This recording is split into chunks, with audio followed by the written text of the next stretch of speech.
Woman. स्त्री हा शब्द ऐकला की लगेच डोळ्यापुढे सॅक्रिफाईस हा शब्द उभा राहतो. या समाजात स्त्रिया आज मोठ्या मोठ्या पदांवर जरी असल्या तरी या समाजात कायम स्त्रियांचं स्थान दुय्यमच राहिलेलं आहे. एखाद्या घरात जेव्हा एखादी स्त्री जन्माला येते, एखादी मुलगी जन्माला येते, तेव्हा या समाजातील लोकांच्या विचारामुळे बऱ्याच स्त्रियांना त्यांच्या शिक्षणाचं सॅक्रिफाईस करावं लागतं. तिची बरेच स्वप्न असतात, पण घरचे म्हणतात मुलगी हे करीत नाही. पुन्हा एकदा तिला तिच्या स्वप्नांचा सॅक्रिफाईस करावा लागतो. ती मोठी होते. कुटुंबातील लोक म्हणतात आता वय झालं, लग्न केलं पाहिजे, जे काय करायचं ते सासरी गेल्यावर कर.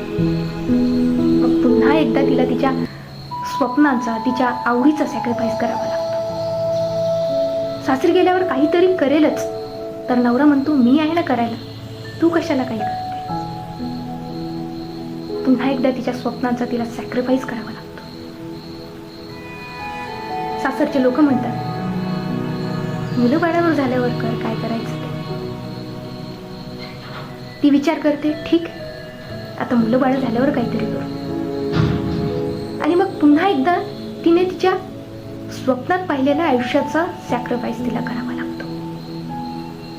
मुलं बाळ झाल्यावर काहीतरी करायला ती हातच लावते, तेव्हा तिच्या लक्षात येते की आता मुलं बाळांचं संगोपन करायचं आहे, आता राहूच देऊ. असं करत करत अख्खं आयुष्य तिचं सॅक्रिफाईस करण्यातच निघून जातं आणि स्वतःसाठी जगायचं राहूनच जातं. मग विचार येतो की स्त्री म्हणजे सॅक्रिफाईस आहे की सॅक्रिफाईस म्हणजे स्त्री. तुम्हाला काय वाटतं?